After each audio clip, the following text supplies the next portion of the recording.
muri yeZimbabwe tinokuchingamidzai zvekare kune chimwe chirongwa pano paZimFacebook Secrets and Confessions. Tadzoka zvekare nemamwe mamessages kuri seiko mungava muri kumativi mana enyika.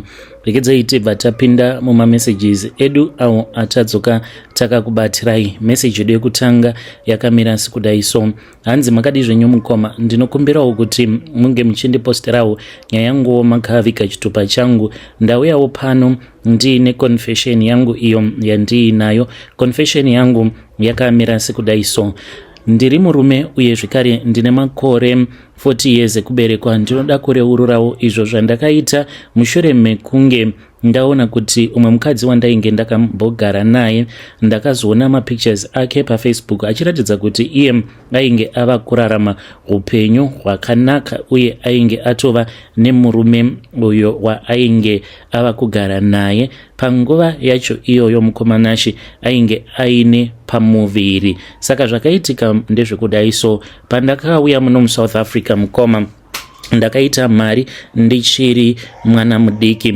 Ndakauya muSouth Africa apo pandainge ndichiri ne22 years ndokubva ndachizotanga kushanda.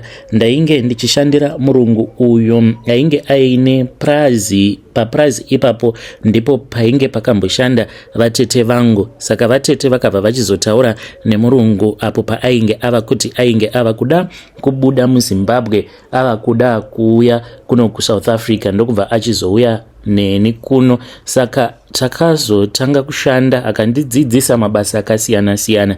Ndakazoti ndava neexperience ndikabva ndachizoti ndava kuda kuitawo zvanguwo. Akandikurudzira akati ndo zvinotoita izvozvo kuti unge uchiita zvinhu zvako.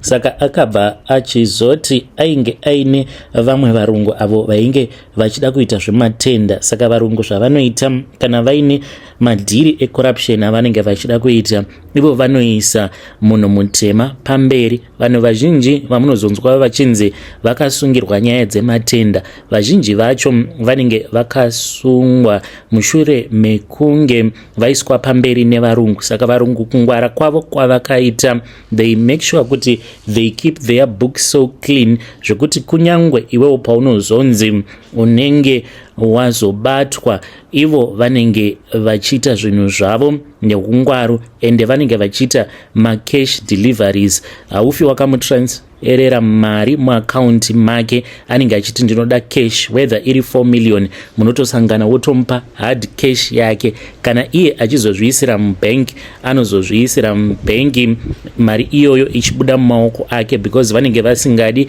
any paper trail at all. Ende varungu vanoti kana vachiita corruption yematenda havazotengi motikari dzinodhura kugara mumazimba mamwe anodhura. Ivo vanongonozvigarira zvavo mumaprazi vachizvidyira mari dzavo vachienda kumaholidays. Saka isu sevanhu vatema tinenge tichida kutoonekwa nenyika yose kuti ndatenga motikari inodhura, ndazodai zvinozoattracta kuti vamwe vanenge vakakuvenga vange vachizotanga kuita research about you. Saka ipapo mukoma ndakabata mari ndisati ndava nematurity mupfungwa. Ndainge ndichiri mwana mudiki, ndakatanga kujola nemaSouth Africans, ndikaita vana 3 nemaSouth Africans. Ko aigoramba painge pasina because ndainge ndiri munhu ainge achizvibatira mari yakawanda kwazvo ende vakadzi vakawanda vainge vachindida nekuda kwekuti ndainge nditori munhu ainge atori nemari dzake. Saka mukomana she ndakabva ndachizoti ndati yarukei, ndikabva ndati ndava kuda kuti ndinge ndichizowanawo mudzimai wekuroora. Ndakabva ndachizozvisarudzira mudzimai wekumusha. Ndaona kuti maSouth Africans hakuna kwandaikwanisa kuenda navo kana ndikaramba ndichidanana navo. Ndakazozvitorera mukadzi ainge agara achishanda zvake muno muSouth Africa. Tava kugara tose kudaro ndopandakatanga kutorawo maadvantages sezvo ainge ari munhu ainge asinganyatsokuiziva South Africa zvakanaka. Saka ndakabva ndakatanga kumutorera advantage aiti kana kuri kunzi kana paine zvaanenge achida kubva kwandiri kana iri mari ndaikwanisa kumunyima, yet ndinenge ndiine mari inenge yakawanda kwazvo. So after mukadzi uyu azoita mwana ndo pandakabva ndachizomuramba. Ndakamuramba ndikamuudza kuti ndainge ndava kusada nezvake, because ipapo ndainge ndava neumwe South African uyo wandainge ndofambidzana naye zvekare, ainge ari wechidiki, ndiye wandainge ndava kuda kuchata naye. Akabva achizondiudza kuti iye ange achizokwanisa kuzochata neni, ainge achida kuti ndinge ndichizotanga ndamupa mari yekuti ange achizopa vabereki vake. Ndikati hapana kana problem. Saka takabva tachizoronga kuti mushure mekunge ndamupa mari then aibva achizotanga kugara neni. Then ndakabva ndachizoti nerimwe zuva pandainge ndaenda kuCape Town, kune zvandainge ndichida kunoita kuCape Town, ndo pandakabva ndachizokasika ndadzoka ndikatomubata. Ainge aine umwe murume uyo waainge ainaye. Zvinova zviri zvinhu zvakabva zvachizondirwadza, ndikashaya kuziva kuti ndoita zvekuita sei naye, because yainge isiri tarisiro yangu yekuti angandirwadzisa kusvika pakadaro. Ndokubva ndachizomuramba ndikazodzokera kumuzimbabweni wangu. Saka ndainge ndava kumushandisa sechikorobho changu, nekuti kwaari ndainge ndichingoda kungoti ndinge ndichingonzi ndine mudzimai wekuZimbabwe, nekuti hama dzangu dzimwe dzainge dzichiti dai watsvaka mukadzi wekumusha. Saka ndainge ndava kungogara ndichingomushungurudza. Ndaitoona sekunge life yake yainge iri mumaoko mangu. Asi nerimwe zuva mukomanashi akazongosimuka akaenda akati ini ndava bo newe. Ndikati iri bo kana uchiti unenge wava bo neni. Saka akazoti aenda, ndakatomuseka ndikati zvino uchakaura nenhamo, ende nhamo ichakusvuzvura ikoko kwauri kuenda, because you cannot survive without me. Akati Mwari ndivo vachanditongera. After that handina kuzombomutsvaka, handina kuziva kuti Mwari vakabva vachizomuwanirawo murume. Ndakaramba ndichirarama upenyu hwangu, zvose mukoma zvainge zvichiendeka muupenyu hwangu. Painge pasitomborina kana any problem kuzosvika ndichizobatwa. Takabatwa tikabva tachizosungwa. Ndakangoti ndapiwa bail ndokubva ndachizotiza muno muSouth Africa. Tainge takasungirwa nyaya dzecorruption, then ndokubva ndachizodzokera kuZimbabwe. Ndadzokera kuZimbabwe mukomanashi, ndipo apo pandakabva ndachizodzoka muno muSouth Africa ndichiti zvimwe kuda kana kuri kunzi ndikadzoka kuno kulife inokwanisa kuita senani, but zvinhu hazvina kuchinja. Zvinhu zvakabva zvatowedzera kutooma. Apa ndainge ndisisina maconnection manje nevarume ava vanoita zvematenda. Apa basa rangu kutoti ndige ndichitonzi ndawana basa, ndinotofanira kutoti ndinge ndichitodhila nevanhu vanoita zvematenda. Saka pandakatanga kutambudzika ndo pandakatanga kufunga nezvake. Ndikati amai vevana vangu varipi? Kumutsvaka munhu haachabatiki. Ndakaedza kutaura nehama dzake ndikati nhaiko muripi, ndiri kudawo vana vangu kuona vana vangu. Vakangondiignowa. Ndaiti wose wandinenge ndataura naye ndikamuudza kuti ndini ani. Ndaibva ndachizoona munhu atondidhilita. Ndikati hazvina basa, zvimwe kuda munhu ari kutotambudzikawo ari kwaari ikoko. Sevhisinei mukoma, ndakazoti ndava paFacebook ndokubva ndachizomutsvaka. Kunomutsvaka kudai wanikwe munhu ainge ari paprofile, ko iko kusimba, ko iyo body. Ndikati munhu ari kuzvichengetedza. Apa ndichanakidzwa zvangu, I miss my wife. Ndo pandakabva ndachizotanga kutaura naye. Ndichitaura naye kudaro ndipo pandakanzwa munhu ava kunditi, ko ndiwe aniko iwe uri kutaura pafoni yemukadzi wangu? Mukoma, ndokubva ndatoona kuti munhu ainge ava kusatopindura. Akazondibaya mapictures emuchato. Pandakaona kuti munhu ainge akatochata, ndikatoziva kutoti ainge zvadhakwa. Chandainge ndichida, ndainge ndichida kuti ndige ndichimbodzokera kwaari. Kana ndadzokera kwaari then ndobva ndachizombojegera ndiri paari, but hazvina kuzoitika saizvozvo mukoma. Ndo pandakabva ndachizoenda kun'anga. Ndichienda kun'anga kutaura chokwadi, ndakaendako nekuda kwekuti ndainge ndichida kuti ndinge ndichimugadzira because handina kufadzwa nedevelopment iyo yandakaona kuFacebook kwake, ndokubva ndachizomugadzira kuti ange achizoita chirema. I know kuti vamwe vanhu muchati asi murume iwewe une moyo wakaipa, kunyange mukanditi ndine moyo wakaipa, but zvakatoitika, ende zvakatoitika ndisina tarisiro yekuti ndo zvandainge ndichazoita izvozvo. When you post my story, please tell me. I'll be following through in the comment section. Changu ndiunzawo pano, ndinoda kungopawo vamwe vanhu advice kunzouko yekuti kana uine munhu uyo waunenge wakarambana naye, chiregedza kupota uchimuvhurira, uchimuratidza upenyu hutsva uhwo hwaunenge wava kurarama, nekuti vanhu tinorwadziwa zvakasiyana. Like inini mukoma handitombonyozeri kuendera munhu kun'anga. That one I tell you, handinyozeri kana ndiine panenge pandibohwa, especially kana dziri nyaya dzerudo, handitombobohekani nekukuendera kun'anga. Ndinotokuendera kun'anga kuti unge uchikaura same zvandakaita kune mukadzi uyu wandakachekeresa. Ndiyo secret yangu iyo yandiinayo. When you post, please tell me. Kune avo vachati kwandiri zvawakaita wakakanganisa, ndinongoti hanyanani handina basa nazvo, iye ndiye asina kukwanisa kundimirira because aifanira kuti dai akandimirira kusvika ndava mature enough. Ndaiva nemari but I was not yet mature. That is all. When you post my story, please tell me. I'll be following through in the comment section.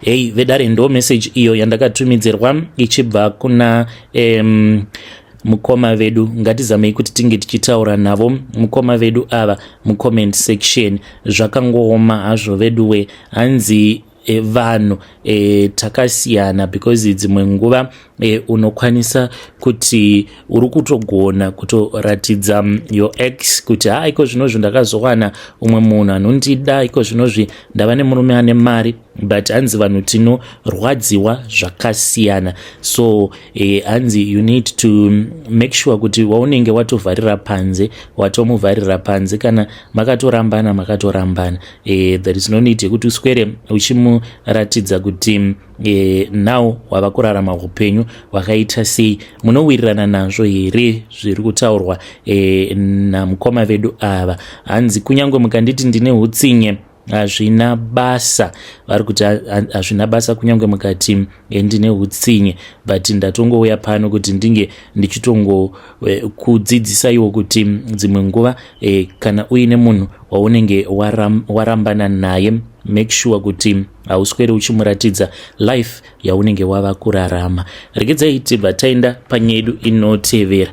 Nyedu inotevera yakamira sekudai so. Hanzi makadi zvenyu mukoma, ndinokumbirawo kuti munge muchindiposterawo nyaya yanguwo makaviga chitupa changu. Ndauyawo pano ndiine confession yangu iyo yandiinayo. Confession yangu yakamira sekudai so. Ininiwo ndiri mudzimai mukomanashi uye zvekare ndine makore 34 years ekuberekwa. Chandiunzawo pano mukomanashi inhau yekuti ndiri kudawo kuti vedare renyu vange vachindibatsira nemazano. Saka ndine umwe murume uyo wandiri kushanda naye. Murume uyu iyewo anoita zvekudhiraivha mabhazi, atova nemakore achidhiraivha mabhazi. Mabhazi awa kwaanoenda handingatauri hangu so as to protect myself. Saka akabva achizouya kwandiri akabva achizoti ane problem. Ndikati une problem yei? Akabva achizoti ndine problem yekuti pane zvandoda kuti ndinge ndichiita but mudzimai wangu haasi kuda kuti tinge tichienda uko kwandiri kumudza kuti tinofanira kuti tinge tichienda. Ainge asingadi kundibudira pachena kuti ndekupi uko kwaainge achifanira kuti anga achizoenda naamai guru. So akabva achizondiudza kuti ainge achida kuenda kun'anga. Ndikati kuda kuenda kun'anga kunoita sei? Akabva achizoti kwandiri ndoda kuenda kun'anga nekuda kwekuti murungu wangu ari kuti iye ari kuda kundipa bhazi. Ndikati unoda kupiwa bhazi? Inga ane mwoyo wakanaka chaizvo, akati no, kwete kungopiwa bhazi chete, ari kuti ndikufanira kuti ndige ndichiraisawo mari yekuti kana kuri kunzi akandipa bhazi ndomupawo something ndozopota ndichimupa. Saka ndiwo mukana wangu uyu wandiri kuona kuti kana kuri kunzi ndikakwanisa kuwana mari yacho iyoyo ndinenge ndatova nebhazi. Ndakamubvunza kuti zvino zvamusina mari muchazvifambisa sei? Ari kuti kwandiri, sezvo amai guru vari kuramba kuenda kuChipinge, hanzi totoenda tiri vaviri, then kana kuri kunzi tikabudirira, which means anenge otoramba amai guru, because whatever zvatichapiwa ikoko zvinenge zvichifanira kuti zvinge zvichizongova zviri pakati pangu naye. Saka amai guru vanenge vava kutorambwa nemurume. So I need advice muri yeZimbabwe. When you post my story, please tell me, ndichange ndichizotevererawo ndiri mucomment section. Vedare ndo message iyo yandakatumidzirwa ichibva kuna vanzvadzi vedu. Zvakangooma hazvo veduwe, saka mafunga kuenda kuChipinge nechikomba chenyu, kana mukasvika ikoko mukasvika movha machizoshandisiwa pamhiko dzehurombwa. Asi ngatizamei kuti tinge tichitaura navo vanzvadzi vedu ava mucomment section. Ndo zvavasarudza kuti vange vachiita. Mukutaura kwandakaita navo vari kuita sekunge vari kuti mukoma, ndapererwa upenyu hwacho uri kundirwadza, I try, hanzi ndiri kutomboedzawo kuti ndige ndichibatanidza upenyu, but zviri kuramba. Hanzi baba ivava vamuri kuti vanokwanisa kuzondishandisa pamhiko dzehurombwa, hanzi murume uyu ndiye anotondibatsira mune zvakawanda. Kana ndiine zvinenge zvichindinetsa, hanzi ndiye wandinotoenda kwaari obva andibatsira. So let us try to speak with our dear sister in the comment section. Chete munhu kana aine decision yake yaanenge ainayo zvinotinetsei, vanenge vangouyawo havo kuti vange vachingonzwa kuti vanhu vanoti kudii vasati vazadzikisa izvo zvavanenge vachitoda kutoti vange vachiita. Regedzai tibva taenda panyedu inotevera. Nyedu inotevera yakamira sekudai so. Hanzi makadii zvenyu mukoma, ndinokumbirawo kuti munge muchindiposterawo nyaya yanguwo makaviga chitupa changu. Ndauyawo pano ndine confession yangu iyo yandiinayo. Confession yangu yakamira sekudai so. Mai vangu handivazivi, uye zvekare baba vangu handivazivi zvakaitika mukoma. Zvinonzi mai vangu vakandirasa mutauni muHarare ndikazonongwa nebenzi. Benzi iri rakazonditora rikandiendesa kumapurisa. Zvinonzi mapurisa akatosangana nebenzi iroro vakaribvunza kuti kouri kuendepi nemwana wauinaye. Zvinonzi mapurisa akabva achizonditora ndokubva vachizoenda neni kupolice station ndikazoendeswa kuchipatara. Saka vabereki vangu vose vari vaviri handitovazivi. Chandiunza pano, ndakanzwa umwe munhu uyo ainge achipa testimony yake, not panapa. Munhu uyu ndewe kuKenya, saka ndine imwe channel yekuKenya iyo yandinotevedzera, but channel iyoyo ndeye vamwe pastor. Saka ainge achipa testimony yake yekuti iye ainge ari musatanist, akaziva vabereki vake through kuenda kun'anga. Nga iyoyo yakabva yachizomuudza uko kwaaikwanisa kuti ange achizonowana hama dzababa vake, but ndiri kutya manje kuti ndinge ndichienda kun'anga. Handizivi kana muchikwanisa kundipawo advice, ndichange ndichizoteverera ndiri mucomment section. Muri yeZimbabwe ndo message iyo yandakatumidzirwa ichibva kuna koma vedu. Vari kuti panondibaya ndeapo pekuti kana ndazovawo nemhuri yangu, ko kana kuri kunzi vana vangu vakazondibvunza kuti ko gogo nasekuru varipi, ndichavati kudii? Please ngativabatsireiwo. Kana kuri kunziwo ndo situation yamuri yekuti matova nemhuri, but hamuna kumbogara makaziva vabereki venyu. Kana vana venyu vakazobvunza kuti saka dzinza redu rinobva kupi, uye zvekare gogo nasekuru ivo varipi, vachiri vapenyu kana kuti vakafa here? How do you answer your kids? Ngatibatsirei mukoma vedu ava mucomment section. But dai maregedza kutanga kutsvakana nezvakawanda, because mukuzotsvakana nezvakawanda sezvo muri kuti of course life haisi kunyatsokufamba nenzira yamuri kutarisira kuti inge ichifamba munofamba nayo, but makati mune motikari. Kumusha makati mune stand yamakatenga kugweru. That is an achievement at your age. Dai mangotenda Mwari nezvishoma zvamuinazvo, then kana kuri kunzi mukazowana mubereki wenyu, dai makwanisa kuzowana any of your parent or both of your parents zvichibva nekuna Mwari, because zvekuzotanga kufamba muchitsvakiridza muchitsvaka zvamunenge muchitsvaka munokwanisa kuzozvidemba. Ameno kuti munozvionawo sei muri yeZimbabwe. Ngatisanganei zvekare mune zvimwe zvirongwa zvinotevera.